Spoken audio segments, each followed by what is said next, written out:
Come on. Ay, ay, aquí ven, alofoke, entra. You said what? What? Why you not coming to Haiti? I'm Haitian. Why you not coming to Haiti? Hey, Hey, don't.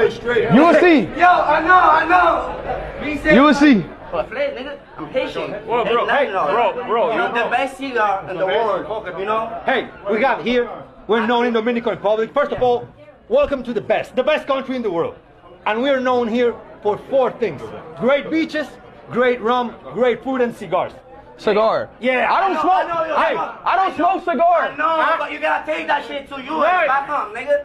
That's Dominican cigar. I'm Haitian, but that's the best cigar in the world, nigga. Hey, I'm telling you, you know? I we've know been making cigars here. I don't smoke though. I know. You want to try them? You want to try the best cigar in the world right now? Tried it. You try Try it. it. Okay, yeah. I don't.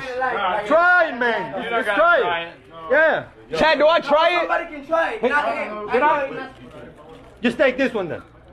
That's it, like. Let me This take- is Aurora, the oldest cigar factory in Dominican Republic. Smell it, smell it. More than 100 years making cigars. What? Wait, how do you? Handmade. Wait, tell me. How do you feel when you smoke a cigar?